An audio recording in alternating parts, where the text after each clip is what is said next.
Hello students, welcome to A to Z পরীক্ষা। তো আজকে কিন্তু তোমাদের সঙ্গে যে গুরুত্বপূর্ণ টপিকটা নিয়ে আলোচনা করব সেটা হলো SLST বায়োলজি। ঠিক আছে, SLST বায়োলজির একটা গুরুত্বপূর্ণ টপিক প্লাস কিছু MCQ নিয়েও কিন্তু তোমাদের সঙ্গে আলোচনা করব। তো ভিডিওটা পুরো দেখো। ভিডিও ভালো লাগলে লাইক করে দিও, যারা নতুন আছো অবশ্যই কিন্তু চ্যানেলটাকে সাবস্ক্রাইব করে নিও আরো নতুন নতুন ভিডিওর আপডেটস পাওয়ার জন্য। তো দেরি না করে চলো শুরু করি। আজকের টপিক দেখো রয়েছে অটো ইমিউনিটি। অটো মিন্স নিজের অনাক্রম্যতা, তাই তো? তো অটো ইমিউনিটি কাকে বলে? দেখো, নিজস্ব বা আত্মজ, যেটা বললাম অটো মিন্স নিজের, আত্মজ অ্যান্টিজেনের প্রতি অস্বাভাবিক অনাক্রম্য প্রতিক্রিয়াকে, নিজের যে অ্যান্টিজেন রয়েছে তার উপর যদি আমরা ধরো আমার নিজের জিনিসকে আমি নিজেই নষ্ট করছি, সেরকম একটা ব্যাপার। তো আত্মজ অ্যান্টিজেনের প্রতি অস্বাভাবিক অনাক্রম্য প্রতিক্রিয়াকে কি বলা হচ্ছে? অটো ইমিউনিটি কিন্তু এটাকে বলা হচ্ছে।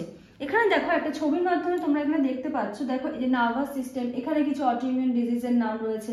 ঠিক আছে, ডিজিজ সম্বন্ধেও আমরা এরপর আস্তে আস্তে দেখবো কিছু। আচ্ছা, এন্ডোক্রাইন সিস্টেম দেখো, type 1 diabetes mellitus, graves disease. তারপর দেখো জিআইটি, ঠিক আছে, গ্যাস্ট্রোইন্টেস্টিনাল ডিজিজ রয়েছে, বোনের কিছু ডিজিজ রয়েছে, রিউমাটয়েড আর্থ্রাইটিস রয়েছে। হ্যাঁ, এই যে সমস্ত ডিজিজগুলো, এগুলো কি সমস্ত কিন্তু অটো ইমিউন ডিজিজ। এবারে আমরা দেখবো একটা অটো ইমিউন রোগ হলো হাশিমোটো থাইরয়েডাইটিস। এই ক্ষেত্রে কি হয়? থাইরয়েডাইটিস, এই হাশিমোটো থাইরয়েডাইটিসের কি কি বৈশিষ্ট্য আমরা দেখতে পাই? এক নম্বর দেখো, মধ্যবয়স্ক মহিলাদের এটা দেখা যায়। এটা কোথায় দেখা যাচ্ছে? মধ্যবয়স্ক মহিলাদের কিন্তু এটা দেখা যাচ্ছে।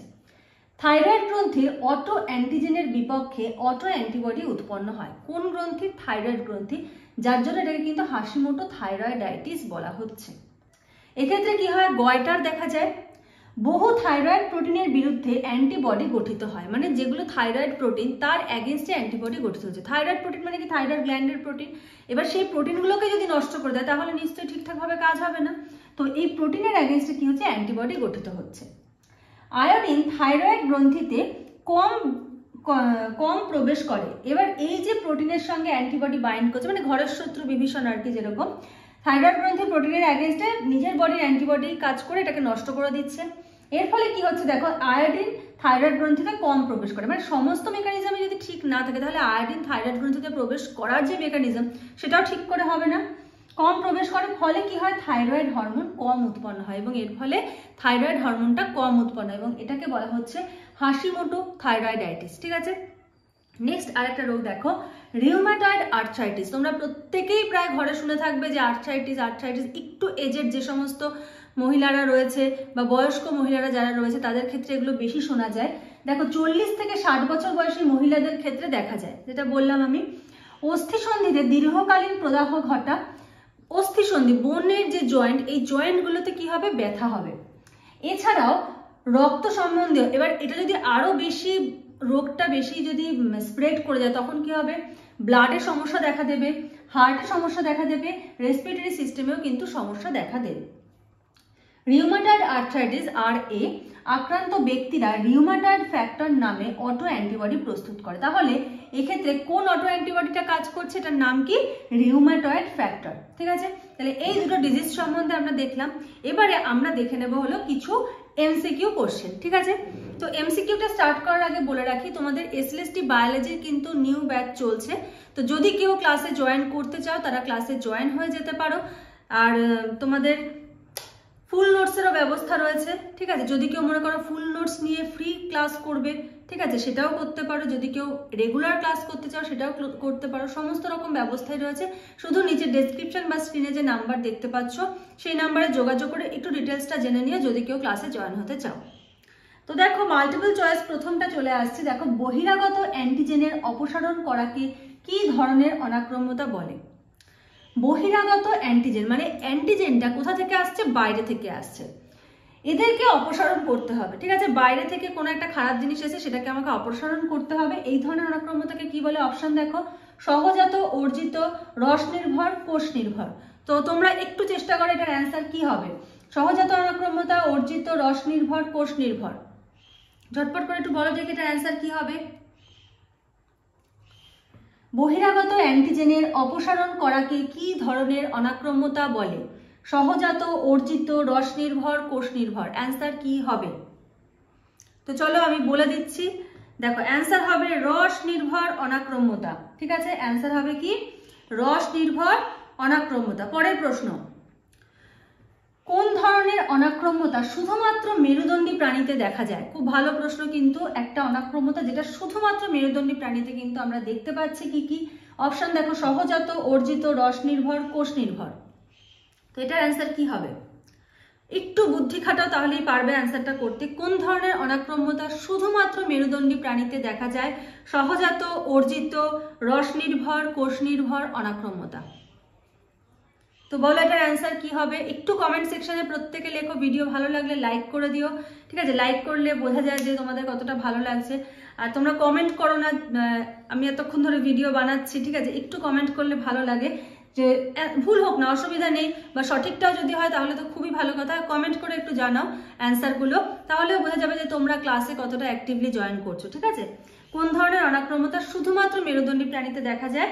অ্যান্সার কি হবে আমি বলে দিচ্ছি, অর্জিত অনাক্রম্যতা, ঠিক আছে? অর্জিত অনাক্রম্যতা। পরের প্রশ্ন, অনাক্রম্য বিদ্যার জনক হলেন, খুব ইম্পর্টেন্ট এবং ইজি কোশ্চেন, অনাক্রম্য বিদ্যার জনক হলেন এডওয়ার্ড জেনার, লুই পাস্তুর, এলি ম্যাচিনকফ আর হলো রবার্ট কচ। কি হবে বলো অ্যান্সার? ঝটপট করে অ্যান্সার বলে দাও। অনাক্রম্য বিদ্যার জনক, এটা জানার কথা, প্রত্যেকের এটা জানার কথা। তোমরা 3-এর অপশন বি, অপশন এ এরকম ভাবে লিখতে পারো, পুরো অ্যান্সার লিখতে হবে এমন কোনো কথা নেই।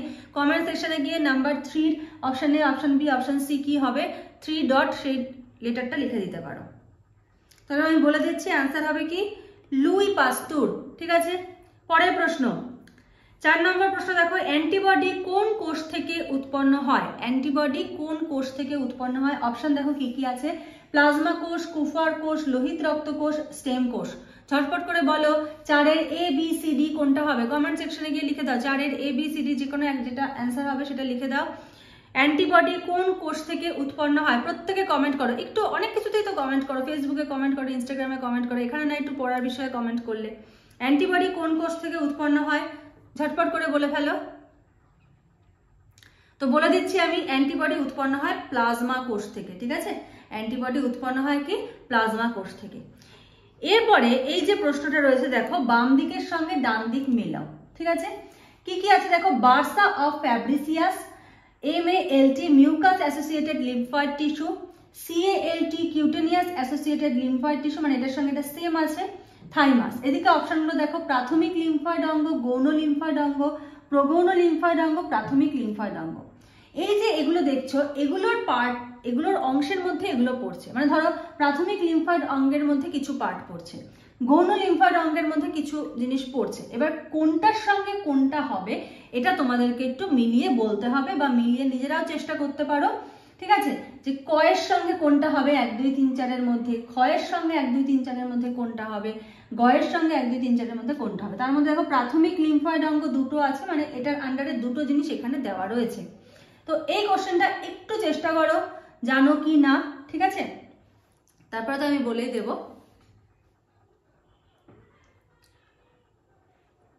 তো আমি বলে দিচ্ছি দেখো, এই কোশ্চেনটাতে আমি তোমাদের ভেবেছি এমনিই করিয়ে দেবো ভেবেছিলাম, তারপর ভাবলাম না একটু ম্যাচিং করে দিই, যাতে তোমাদের একটু চিন্তা করতে হয় আর কি, চিন্তা করাটা ভালো। তো দেখো এখানে প্রত্যেকটা জিনিস যেটা যার সেটাই রয়েছে, ঠিক আছে? বার্সা অফ ফ্যাব্রিসিয়া এটা হলো প্রাথমিক লিম্ফয়েড অঙ্গের পার্ট, MALT গৌণ লিম্ফয়েড অঙ্গের পার্ট, CALT প্রগৌণ লিম্ফয়েড অঙ্গের পার্ট, এবং থাইমাস হলো প্রাথমিক লিম্ফয়েড অঙ্গের পার্ট। এইটা কিন্তু খুব ভালো করে কিন্তু মুখস্থ করে নেবে এই জিনিসটা, ঠিক আছে? তো আজকে একটাই MCQ, যেহেতু আজকে কিছু ক্লাসের নোটও ছিল, টপিকও ছিল, সেই জন্য আজকে একটাই MCQ। নেক্সট আবার আমরা অন্য টপিক নিয়ে বা অন্য MCQ নিয়ে আলোচনা করব। আজকের মতো এখানেই শেষ করছি, নেক্সট ভিডিওতে আবার তোমাদের সঙ্গে দেখা হবে, কথা হবে। আজকের মতো এইটুকুই, থ্যাংক ইউ।